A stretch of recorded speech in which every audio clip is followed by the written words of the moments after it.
राष्ट्रसभा मिलेर हामीले 100 दिन संसद बहिष्कार गर्यौं। त्यो संसदमा एउटा मात्रै मुद्दा थियो। हाम्रो मुद्दा के थियो भने भिजिट भिसा प्रकरणमा तत्कालीन गृह मन्त्रीलाई कारबाही गर्नुपर्छ भन्ने थियो। तर आज यो सरकार त्यो मुद्दामा काहीँ पनि लागेको छैन। बरु के गरेको छ, एउटा कर्मचारी समावेश गरेर जनतालाई भङ्गमुल्ल पारेको छ। हामी स्पष्टका साथ भन्न चाहन्छौँ, यो सरकारको औचित्य न यो जनताबाट निर्वाचित सरकार हो, न संसदबाट स्थापित सरकार। यो सरकार न आन्दोलनबाट आएको, यो सरकार त डिस्कोर्स एपबाट आएको हामी सबैलाई थाहा छ। तर यो सरकारलाई हामीले मानिरहेका छौँ। यो सरकारलाई हामीले देशमा शान्ति, अमन चैन र विकास हुन्छ भने यसलाई एकजुट बन्न हामीले दिइरहेका छौँ। तर यो सरकार अहिले शान्ति, अमन चैन, सुशासन भन्दा पनि विदेशीहरूको आँटमा यो देशमा तपाईको आएर अब अस्ति नै भन्छु म, जस्तै प्रधानमन्त्री नियुक्ति गरे ती साथीहरू आज प्रधानमन्त्रीको विरुद्ध बोलिरहेको अवस्था छ भने यो सरकारले सुशासन कायम गर्नुपर्छ। अझै यो सरकारलाई भन्छु, गोलमेज सम्मेलन गर्नुपर्छ। होइन भने अहिले पनि यही पत्रकार सम्मेलनमा भन्न चाहन्छु, 1 नम्बरमा यदि जनताबाट प्रत्यक्ष निर्वाचित कार्यकारी प्रधानमन्त्री अब यो देशमा चाहिन्छ भने देशभरिको मान्छेहरू एकजुट बन्नुपर्छ।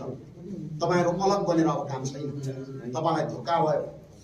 यदि यो देशमा प्रदेश संरचना चाहिँदैन भन्ने यदि एकजना मान्छे, कोही व्यापारी छ, कोही राजनीतिक कर्मी छ, कोही सरकारी कर्मचारी छ, कोही पत्रकार छ भने ती पनि अब एकजुट बन्नुस्।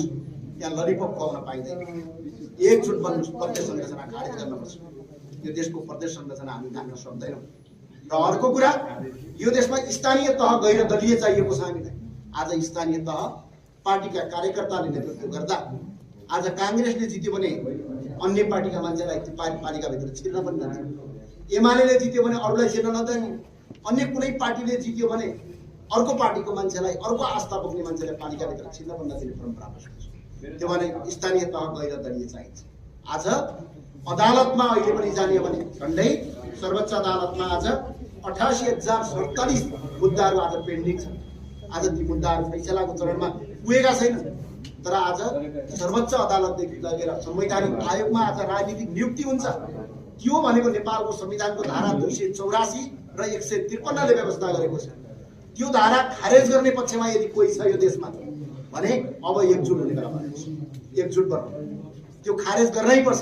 आज अदालतमा राजनीतिक पार्टीका कार्यकर्ता न्यायाधीश छन्। आज तपाईको संवैधानिक आयोगमा राजनीतिक दलका कार्यकर्ता छन्, अख्तियारमा राजनीतिक दलका कार्यकर्ता छन्, निर्वाचन आयोगमा राजनीतिक दलका कार्यकर्ता छन्। त्यहाँ स्वतन्त्र व्यक्ति चाहिन्छ। त्यसका लागि नेपालको संविधानको धारा 284 खारेज गर्न पर्छ।